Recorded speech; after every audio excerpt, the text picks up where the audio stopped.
Djaloshi Tullac. Ne ishin njëherë 3 vëllezër. Njëri prej tyre nuk ishte qime në kokë, përveç se një fije floku. Të gjithë ngacmonin dhe qeshnin me të. Familja e tij ishte shumë e varfër, mezi kishin për të ngrënë. Mobilet e tyre ishin të vjetra, ndërsa shtëpia e tyre sa vinte rënohej. Ata jetonin sot për nesër. Sidoqoftë, djemt u rritën dhe u bën gati për martesë. Baba i tërë me rak shqetësohej si do t'ja bënte. Ai mlodhi 3 djemt e tij dhe u tha: "Dëgjoni o fëmijë, ju e dini që ne jemi të varfër dhe martesa kushton. Gjithçka që mund të bëj është t'i jap secilit prej jush një monedhë. Pastaj ju shkoni e u thoni në kërkim të lumturisë tuaj." Secili prej djemve mori një monedhë dhe pak bukë. E u nisën të kërkonin fatin e tyre. Djali Tullac udhthoi për disa ditë, derisa arriti në një shtëpi të madhe me një obor të bukur dhe porta të larta. I pyeste kalimtarët nëse e dinin se shtëpia e kujt ishte, pas ka qenë shtëpia e pashas. Ai u gëzua, mbase në atë shtëpi të pasur do të mund të gjente ndonjë punë. Trokiti në derë, u shfaq një burrë dhe e pyete se çfarë po kërkonte. Djaloshi Tullac tha: "Pasha, kërkoj punë si shërbëtor. Unë jam shumë i varfër. Jam i gatshëm të bëj gjithçka që do të më jepni." Burri në derë u mendua me kujdes, e pa dhe i tha: "Mirë, do të kujdesesh për shalqinjt." Futu e nisja punës me njëherë. Djali ndërtoi një kasoll në fushat e shalqinjve. Punonte shumë, gërmonte arat, mbilte e uriste shalqinjt. Shumë shalqinj binë dhe u rritën. Djali pyeste veten nëse do të mund t'ja dilte që t'i mblidhte të gjithë shalqinjt për 3 ditë. Po të mos i mblidhte, do të kalbeshin. Shkoi të bënte një sy gjumë, por nuk mund të flinte nga shqetësimi, dhe lëviste e hidhej nga njëra anë në tjetrën, derisa në agim e kavloi një gjumë i shqetësuar, duke harruar të shuaj qiriun. Atëherë, qiriu i ra në kokë dhe i burri zjarin asaj fije të vet me floku që kishte. Djali brofi me njëherë. Doli nga kasolja dhe fiku zjarin. Kur hodhi shikimin e tij nga fushat, atje pa një kal të bardhë. U çudit se nga po vinte ky kal i bukur. Shikoi për rreth, por nuk ishte njeri. Kështu i hipi kalit dhe e pa se nga njëra anë e tij ishte lidhur një shpatë. Kali vrapoi në përfush dhe çuditërisht gjithë shalqinjt ishin mbledhur në një vend. I habitur, djali vendosi të kalojë edhe nga 2 fushat e tjera. Edhe atje si me magji ishin mbledhur gjithë shalqinjt. Kur kali ndaloi dhe djali zbriti, u shfaq një zënë dhe i tha: "Unë jam mbrojtësja jote. Qimja e floku do të rritet përsëri. Kur të kesh nevojë për ndihmën time, ndize atë dhe unë do të vi të të ndihmoj."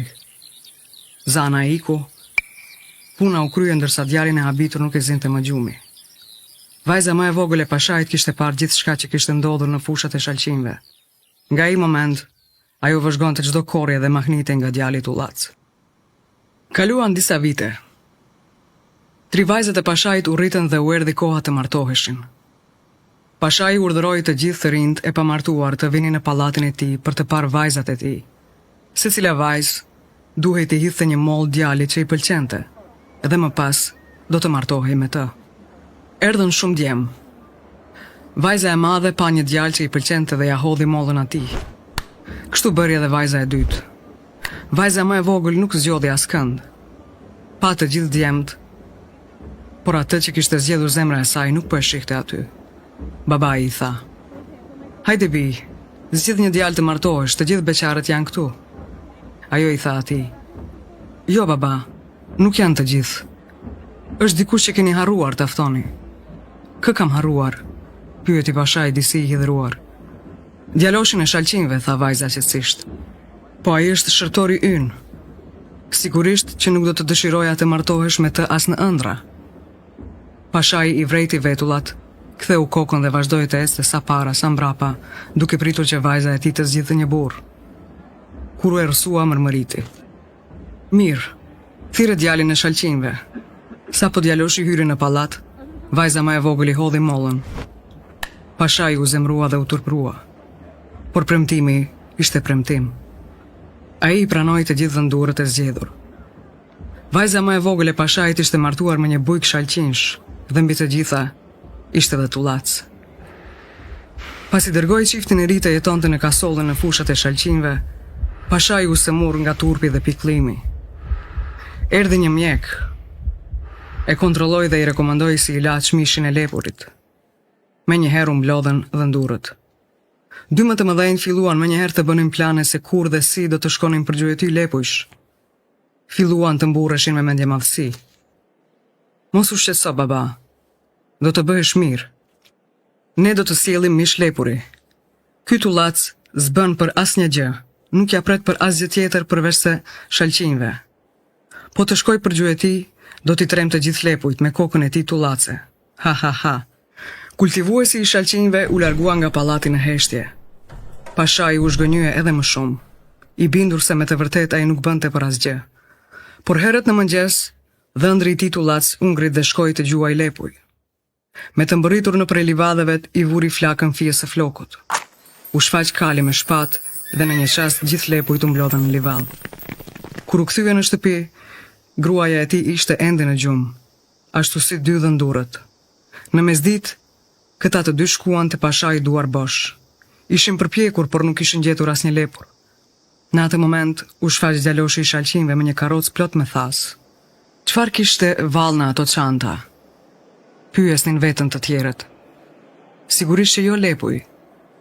Nëse gjuetar të mirë si ata nuk ishin arritur të shohin as edhe një lepur, ai djalë me siguri nuk mund të ishte më me fat. Së bashku u futën në pallat dhe pashai pyeti. Mirë atëherë, ku i keni lepujt? Ai ishte i sigur se dy dhëndurët më të mëdhenj i kishin sjell lepuj, kurse bujku i shalqinjve do të justifikohej. Por dy dhëndurët e mëdhenj thanë. Është e çuditshme o baba, për habi nuk pam asnjë lepur. Pashai i habitur tha me vete. Nëse këta nuk kanë kapur asnjë, atëherë nuk ka më shpresë. Megjithatë, ai u drejtua edhe djalit të shalqinjve. Mos valla rritet të kapësh ti ndonjë lepur. Djaloshi i shalqinjve vuri një thes pranë shtratit të pashait dhe tha. Merha dhe shëro baba. Ka edhe shumë të tjerë te karroca jashtë. Shpresoj që kjo do të shëroj. As atëherë dhëndurët e tjerë nuk e besuan se në thes kishte vërtet lepuj. Vrapuan për të hapur duke bërtitur. Gënjen. Mirë po kur hapën çantën dhe pan lepujt, mbetën pa fjalë. Pashai mendoi. Shiko tani, këta të dy mburraves të mëdhenj dhe të pasur, por u treguan të padobishëm. Ky i mban shalqinjt, është modest, nuk mburret dhe e ka kryer detyrën. Të gjithë dhëndurët shkuan në shtëpi.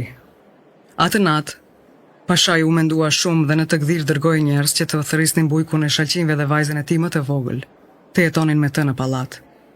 Dhëndri duhej ta ndihmonte pashain në punë. Dhe kështu ndodhi. Djali tullac dhe gruaja e tij jetuan gjatë dhe të lumtur në pallat. Kur pashai vdiq, djaloshi tullac u bë pashai i ri, i njohur për mençurinë dhe modestinë e tij dhe për bëmat e shumta të mira.